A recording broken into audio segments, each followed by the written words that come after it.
Bukannya kalau meminjam uang itu harus ada jaminan ya? Kita dengerin dulu penjelasannya dia, Dik.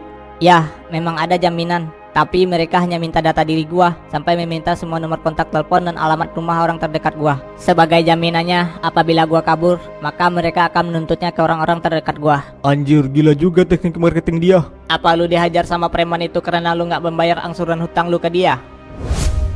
Sebelumnya gua selalu bayar ke mereka, walaupun telat sehari atau 2 hari dari tenggat waktu yang ditentukan. Namun, lama-kelamaan biaya angsurnya semakin membesar dan gua nggak sanggup lagi untuk membayarnya. Itulah kenapa gua berusaha menghindari mereka. Kalau lu kabur dari mereka, bukannya mereka akan menagihnya ke orang tua lu atau ke orang-orang terdekat lu? Nyatanya semua persyaratan yang mereka minta di awal itu hanyalah pengecoh agar gua mau berhutang ke mereka.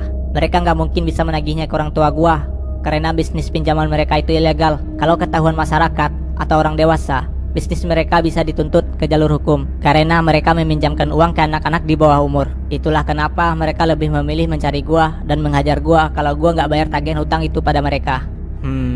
Jadi bisnis pildok dan bisnis pinjaman ilegal ini saling terhubung ya? Jerry, apa lu tahu tentang semua ini sebelumnya? Gua nggak tahu. Saat gua ikut serta dalam bisnis pildok, gua hanya ditugaskan untuk menjualnya. Tapi ada kalanya juga gue disuruh oleh mereka untuk memberikan daftar-daftar nama pelanggan yang membeli pildok dari gue. Jadi begitu ya cara mereka untuk mendapatkan targetnya. Ivan, apa lo tahu siapa mereka ini dan di mana tempat mereka menjalankan bisnis pinjaman ini? Gua nggak tahu, Bim. Saat itu gua hanya ditawarin pinjaman uang oleh mereka saat gua ketemu mereka di jalan dan mereka memberikan kontaknya ke gua untuk dihubungi kalau gua berminat. Ya udah, mana? Kasih gue nomor kontaknya. Ini, Bim.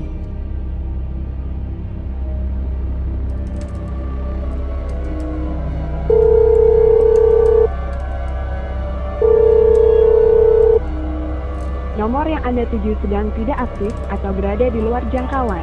Cobalah beberapa saat lagi. Gimana, Bim? Nomornya udah nggak aktif. Sepertinya mereka cukup bermain bersih kali ini. Tapi seenggaknya kita udah menemukan petunjuk tentang bisnis gelap 9 naga yang kedua. Ada apa manggil gua, bos? Lu gua tugasin buat nyingkirin ancaman yang ada di sekolah lu. Kenapa belum lu lakuin juga? Ada apa, bos? Apa ada orang di sekolah gua yang mengganggu bisnis lu? Ya, begitulah. Kemarin ada yang menyerang anak buah gua saat dia menjalankan tugasnya. Dia bilang orang itu berasal dari SMA Piscok dan sepertinya dia adalah salah satu jagoan dari SMA Piscok.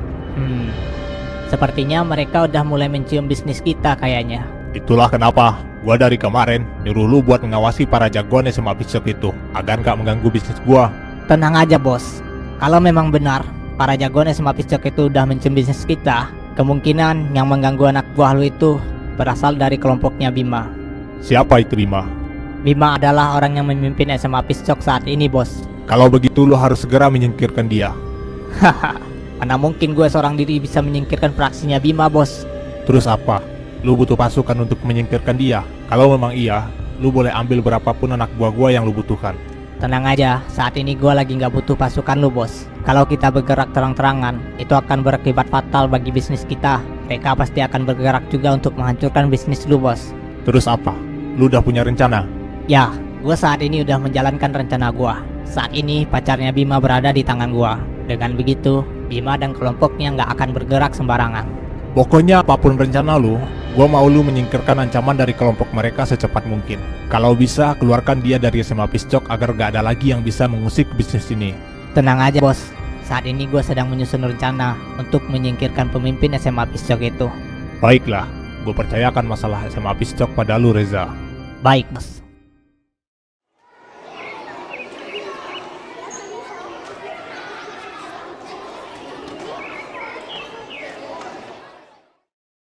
Jadi begitulah Bim, kata Arin, dia diminta untuk menjadi sekretaris di OSIS dan dia nggak bisa menolak permintaan itu karena suatu alasan. Ini aneh. Kenapa ketua OSIS meminta Arin untuk gabung ke OSIS? Ya udah, Ge. Makasih ya atas infonya. Iya, sama-sama Bim.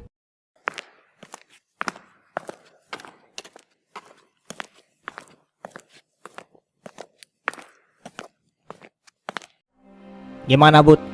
Apa lu udah dapat informasi tentang ketua OSIS kita? Gua udah mencari tahu semua informasi yang terkait tentang ketua OSIS, Bim. seperti yang lu perintahkan. Tapi nggak ada hal yang mencurigakan tentang dia, Bim. Semua informasi yang gue dapatkan, si ketua OSIS adalah seorang murid pindahan. Ia pindah ke sekolah ini di saat waktu lu baru aja berhasil menjadi penguasa di kelas 1, Bim. Dan dia memiliki nilai akademis yang bagus, sehingga banyak yang kagum padanya. Dan di saat pemilihan ketua OSIS, ia banyak didukung oleh para murid di sekolah ini. Selebihnya nggak ada informasi yang pasti dari sekolah mana dia berasal sebelumnya. Cuma itu yang bisa gue dapatkan, Bim. Jadi begitu ya. Ya udah, Bud. Makasih ya buat informasinya. Oke Bima, kalau lu butuh sesuatu lagi, lu bisa minta bantuan gue kapanpun. Oke, gua pasti bakal minta bantuan lu lagi. Gimana Bim? Apa lu udah menemukan informasi tentang ketua OSIS? Apa dia berniat jahat pada Arin? Dari informasi yang gua terima dari Gea, ketua OSIS meminta Arin untuk gabung ke OSIS sebagai sekretaris. Dan Arin menerimanya dengan suatu alasan yang gak bisa dia bilang. Dan informasi yang diberikan Budi juga begitu nggak ada yang berguna yang bisa ia dapatkan. Emang informasi dari Budi apa, Bim? Kata Budi, ketua OSIS juga murid pindahan di sekolah ini. Ia masuk pada saat kita berhasil menguasai kelas 1, dan dia murid yang memiliki akademis yang bagus, sehingga banyak murid yang mendukungnya untuk mencalon jadi ketua OSIS. Dan begitulah ia bisa jadi ketua OSIS di sekolah kita. Ini sedikit mencurigakan. Hah? Mencurigakan? Kenapa bisa jadi mencurigakan, Dik? Coba deh lu ingat-ingat. Bukankah saat Bima berhasil menguasai kelas 1, habis itu bukannya kita berkonflik sama kelompoknya Jerry karena kasus Pildok? Jadi begitu ya. Emang lu paham tok? Ya kagak sih, gue cuma berlagak paham aja. Hah, dasar emang otak udang lu tok. Jadi yang Dika maksud mungkin ini berhubungan dengan kasus Pildok sebelumnya, geng.